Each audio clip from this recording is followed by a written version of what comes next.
جن کی نمازیں بہت ساری قضا ہو گئی ہوں، وہ لوگ رسول اللہ صلی اللہ علیہ وآلہ وسلم کا فرمان سن لیں۔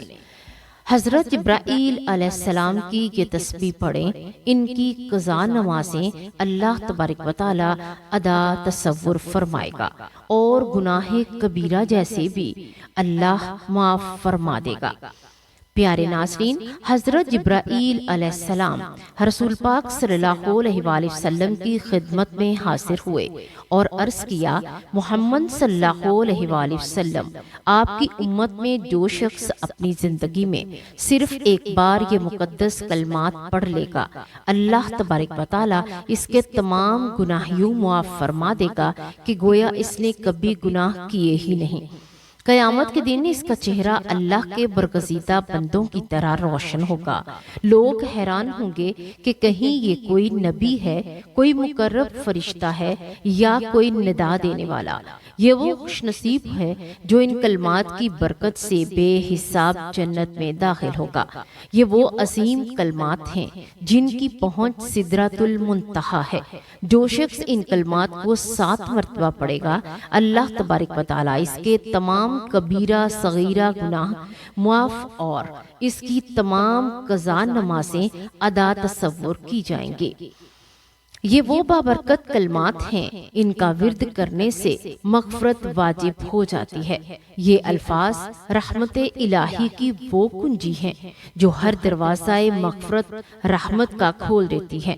پیارے ناظرین، رسول اللہ صلی اللہ علیہ وآلہ وسلم نے فرمایا، جب حضرت موسیٰ علیہ السلام کی عمر کے دن پورے ہوئے تو ایک روز راستے میں جا رہے تھے کہ ملک الموت حضرت عزرائیل علیہ السلام سے ملاقات ہوئی۔ سلام کیا، سلام کا جواب ملا تو پوچھا کون ہے؟ کہا ملک الموت۔ اس وقت حضرت موسیٰ علیہ السلام شوق اور اشتیاق میں تھے کہ ملک الموت کے چہرے پر ایسا تھپڑ مارا کہ وہ سامنے سے بھاگ گیا اور کہا میں پھر آؤں گا۔ ملک الموت نے اپنے مقام پر آ کر سجدہ کیا اور عرض کی کہ پروردگار، تو نے ایسے شخص کے پاس بھیجا تھا، اگر میں بھاگ نہ جاتا تو ہلاک ہو جاتا۔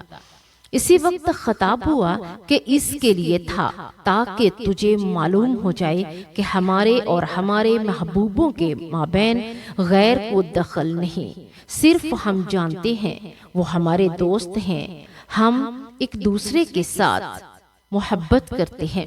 دوسرے روز حضرت موسیٰ علیہ السلام نماز ادا کر کے قبلہ رخ بیت المقدس میں بیٹھے تھے کہ حضرت عزرائیل علیہ السلام نے آ کر سلام عرض کیا اور بہشت کی سین یعنی حضرت محمد صلی اللہ علیہ وآلہ وسلم کے ہاتھ میں دیا۔ کہا پروردگار عالم آپ کی ملاقات کا مشتاق ہے۔ حضرت موسیٰ علیہ السلام نے فرمایا لبیک، تو ملک الموت نے آپ کی روح قبض کر لی۔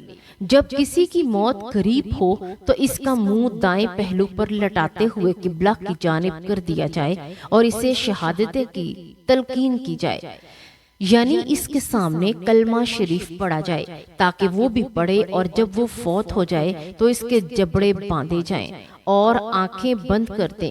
جب اسے غسل دینے لگیں تو اسے تختے پر رکھیں اور اس کی شرمگاہ پر کوئی کپڑا ڈال دیں اور اس کے باقی کپڑے اتار لیں۔ اسے وضو کرائیں، لیکن نہ تو اسے کلی کرائیں اور نہ ہی ناک میں پانی ڈالیں۔ اب اس پر پہانی بہائیں اور تختے کو 3، 5 یا 7 مرتبہ دھونی دی جائے اور پانی میں بیری کے پتے ڈال کر اسے گرم کیا جائے۔ اگر ایسا نہ ہو سکے تو سادہ پانی ہی کافی ہے، اور گل و خیر ایک قسم کی خاص یعنی گھاس کے ساتھ اس کے سر اور داڑھی کو دھویا جائے، پھر اسے بائیں جانب پہلو کے بل لٹایا جائے۔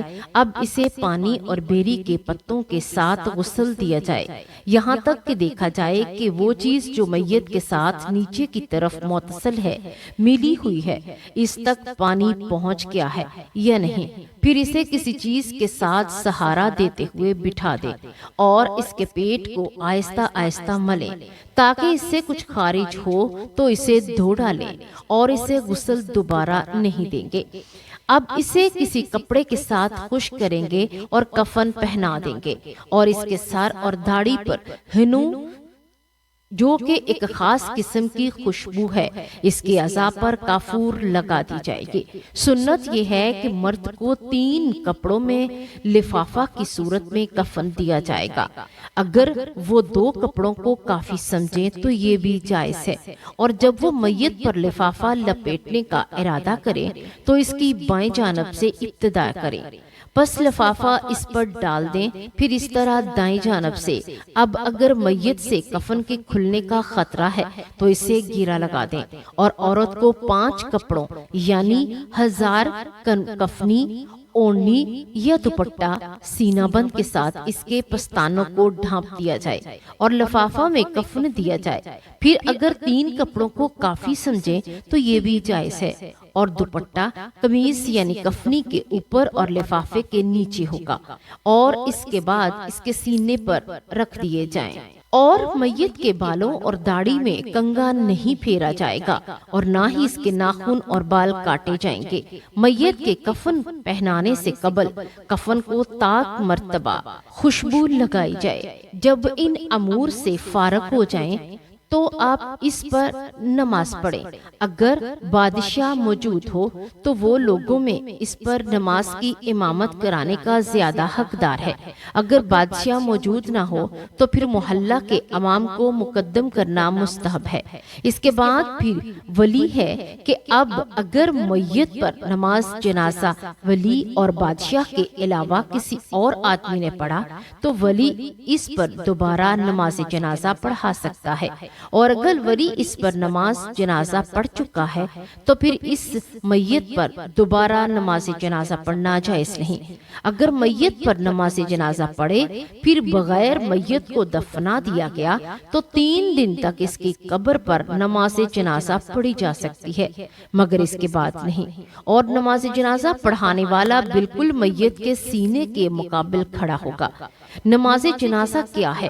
نماز جنازہ یہ ہے کہ وہ تکبیر کہے اور تکبیر کہتے ہوئے اللہ تبارک و تعالیٰ کی تعریف بیان کرے، پھر تکبیر کہے، تکبیر کہتے ہوئے نبی پاک صلی اللہ علیہ وآلہ وسلم پر درود بھیجے، پھر تیسری تکبیر کہے اور اب کی بار تکبیر کہتے ہوئے اپنے لیے، میت کے لیے اور تمام مسلمانوں کے لیے دعا مانگے، پھر چوتھی تکبیر کہے اور سلام پھیر دے، اور پہلی تکبیر کے علاوہ باقی کسی بھی تکبیر پر ہاتھ بلند نہیں کرے گا۔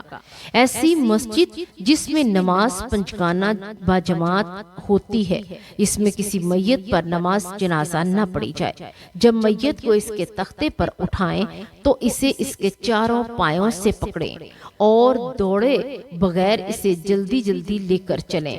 جب میت کی قبر تک پہنچ جائیں تو لوگوں کے لیے میت کندھوں سے اتار کر رکھنے سے پہلے بیٹھنا مکروہ ہے، اور قبر کو کھودا جائے گا اور لحد بنائی جائے گی، اور میت کو قبلہ کی جانب قبر سے میں داخل کر دیا جائے گا۔ جب میت کو لحد میں رکھا جا رہا ہو تو آدمی جو اسے رکھ رہا ہو وہ قبر میں اتارنے کی دعا کہے، میت کا گرہ یعنی قبلہ کی جانب کر دے، اور کفن کی گرہ کھول دی جائیں، اور اس کی لحد پر کچی اینٹیں چن دی جائیں، اور پکی اینٹیں اور لکڑی کے تختے لگانا مکروہ ہے۔ پاس وغیرہ کے لگانے میں کوئی بھی خرابی نہیں، اس میں مٹی ڈال دی جائے، اور قبر 4 کونی نہیں بلکہ کوہان نما بنائے جائیں گے، اور جس بچے نے پیدا ہونے کے بعد کچھ آواز نکالی اور پھر وہ فوت ہو گیا تو اس کا نام رکھا جائے گا، اور اس پر نماز جنازہ بھی پڑھی جائے گی، اور اگر اس نے آواز نہ نکالی تو اسے کپڑے میں لپیٹ کر دفنا دیا جائے گا، اس پر نماز جنازہ نہیں پڑھی جائے گی۔ امام حاکم اس روایت کو صحیح بتاتے ہیں۔ مسند احمد میں بھی اس مضمون کی ایک حدیث ہے کہ ایک صحابی سے کسی نے کہا کہ کوئی ایسی حدیث سناؤ جو تم نے خود رسول اللہ صلی اللہ علیہ وآلہ وسلم سے سنی ہو۔ فرمایا، تمہیں ایک عمدہ حدیث شریف سناتا ہوں۔ ہم نے حضور پاک صلی اللہ علیہ وآلہ وسلم کے ساتھ ایک مرتبہ ناشتہ کیا۔ ہمارے ساتھ ابو عبیدہ بن جراح رضی اللہ تعالی عنہ بھی تھے۔ انہوں نے کہا، یا رسول اللہ صلی اللہ علیہ وآلہ وسلم، کیا ہم سے بہتر بھی کوئی اور ہے؟ ہم آپ پر اسلام لائے، آپ کے ساتھ جہاد کیا، کیا آپ نے فرمایا وہ لوگ جو تمہارے بعد آئیں گے مجھ پر ایمان لائیں گے حالانکہ انہوں نے مجھے دیکھا بھی نہ ہوگا۔ حضور نبی اکرم صلی اللہ علیہ وآلہ وسلم نے ارشاد فرمایا، عذاب قبر کے بعد اسباب عذاب قبر کے 3 حصے ہیں۔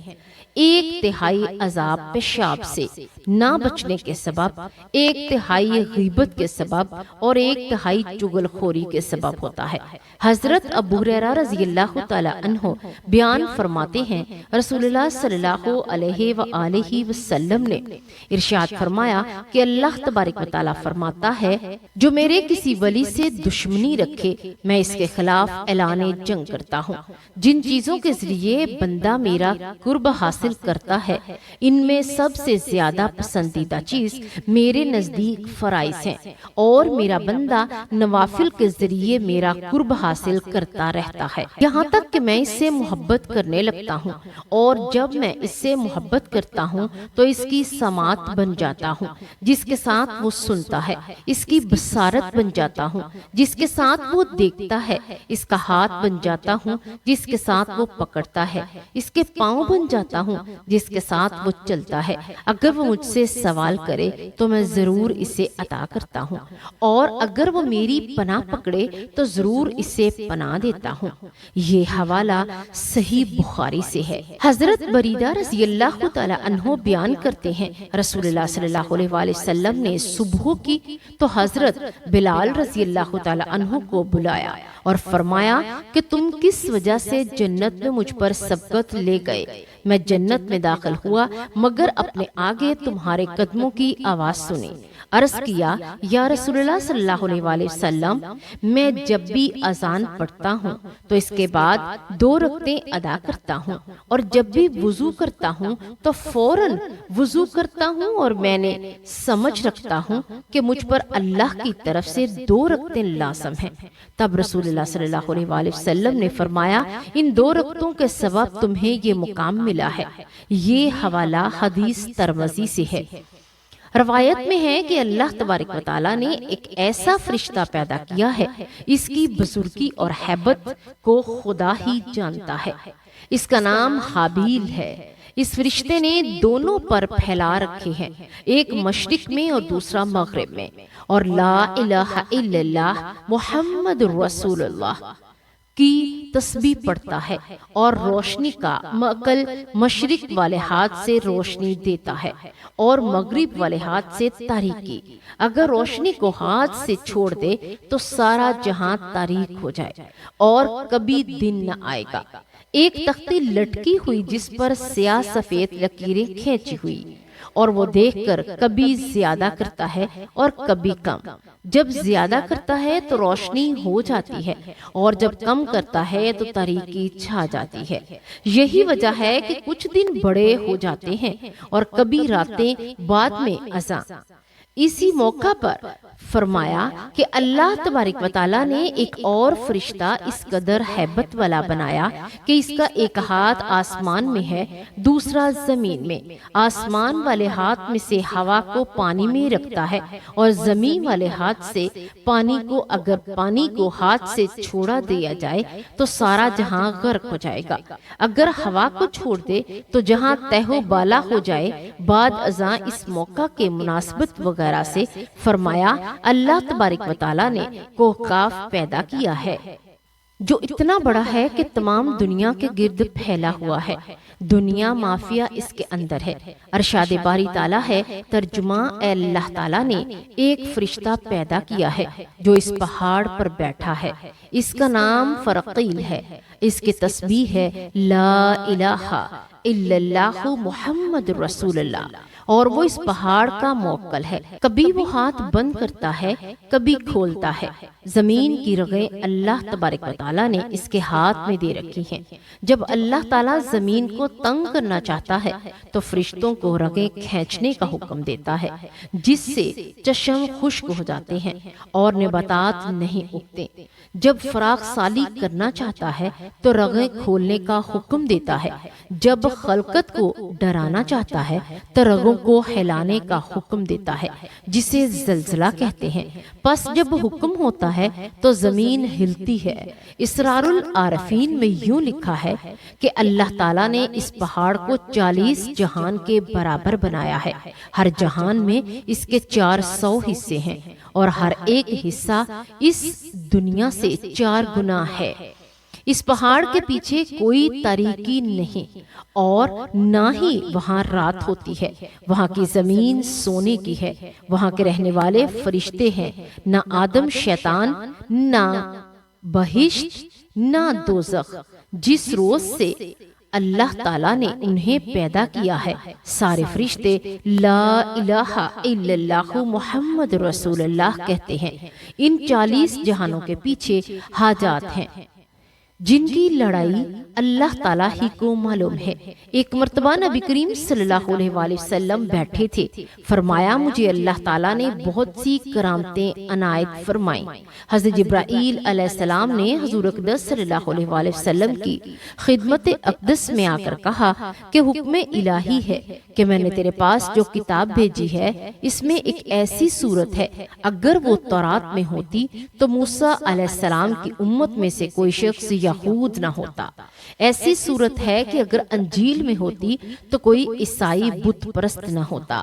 اگر زبور میں ہوتی تو کوئی شخص داؤد علیہ السلام کی امت میں سے آتش پرست نہ بنتا۔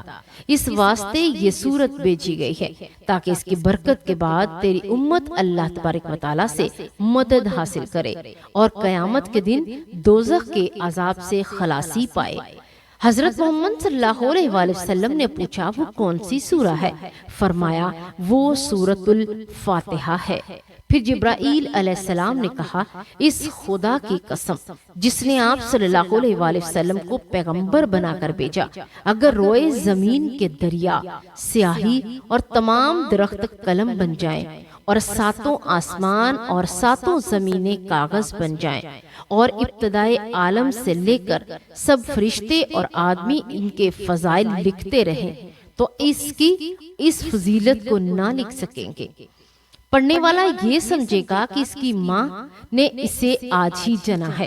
حضرت ابراہیل علیہ السلام نے رسول اللہ صلی اللہ علیہ وآلہ وسلم سے فرمایا اے محمد صلی اللہ علیہ وآلہ وسلم، آپ کی امت میں سے جو شخص اپنی زندگی میں ایک مرتبہ یہ کلمات پڑھ کر دعا کرے وہ یہ سمجھے کہ اس نے گناہ کیے ہی نہیں، قیامت کے دن اس کے چہرہ صدیقین یا اولیاء اللہ کی مانند روشن ہوگا۔ لوگ سمجھیں گے یہ کوئی نبی کوئی فرشتہ ہے۔ ایک فرشتہ اعلان کرے گا یہ بندہ بے حساب و کتاب جنت میں داخل ہوگا۔ یہ کلمات ایسے برکات والے ہیں کہ اگر پانی پڑھ لیے جائیں تو آگ جل جائے، زمین پر پڑا جائے تو اپنے اندر محفوظ خزانے ظاہر کر دے۔ جو ان کلمات کو 7 مرتبہ پڑھے گا اللہ تبارک و تعالی اس کی تمام قضا نمازیں ادا فرما دے گا۔ وہ عظیم کلمات یہ ہیں، شب معراج میں حضرت جبرائیل علیہ السلام نے حضور اقدس صلی اللہ علیہ وآلہ وسلم کو بتائے تھے۔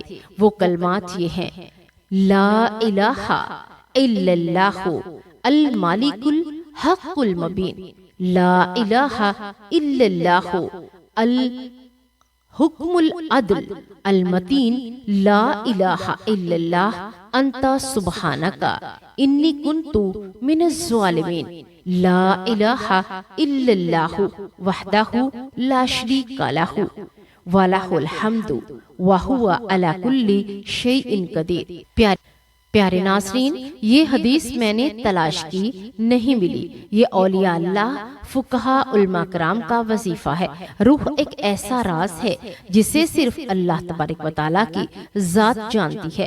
البتہ ہمیں جو علم دیا گیا اس کی روشنی میں یہ سمجھا جا سکتا ہے کہ روح موت کے بعد بھی ایک خاص حالت میں ہوتی ہے، اور اسلامی روایات میں والدین یا دیگر فوت شدہ افراد کی روحوں کا دنیا سے تعلق کے بارے میں مختلف روایات موجود ہیں۔ ایک عام عوامی عقیدہ ہے ہے کہ روحیں خاص دنوں میں اپنے گھر والوں کی طرف آتی ہیں، جیسے جمعہ کا دن۔ کسی خاص موقع پر حضرت سلیمان فارسی رضی اللہ تعالیٰ عنہ نے حضرت علی کرم اللہ وجہہ سے پوچھا، کیا فوت شدہ والدین کی روحیں دنیا میں آتی ہیں؟ تو حضرت علی رضی اللہ تعالیٰ عنہ نے اس سوال پر زاروں قطار رونے لگے اور فرمایا، والدین کی روحیں ہر جمعہ کو اپنے گھروں کی طرف دیکھنے آتی ہیں۔ اگر وہ اپنے گھر والوں کو اللہ کے راستے پر چلتے اور نیک اعمال کرتے دیکھیں تو خوش ہو جاتی ہیں، ورنہ افسردہ واپس لوٹ جاتی ہیں۔ یہ روایات ہمیں بتاتی ہیں کہ فوت شدہ افراد کی روحوں کا اپنے گھروں سے تعلق باقی رہتا ہے، ان کے اعمال سے روحیں خوش یا غمگین ہوتی ہیں۔ سبحان اللہ۔ اللہ تبارک و تعالیٰ سے دعا ہے کہ اللہ تبارک و تعالیٰ ہمیں دین کی بات سننے، سمجھنے اور اس پر عمل کرنے کی توفیق عطا فرمائے۔ اللہ تبارک و تعالیٰ ہم تمام مسلمان بہن بھائیوں کو نیک اعمال کرنے کی توفیق عطا فرمائے۔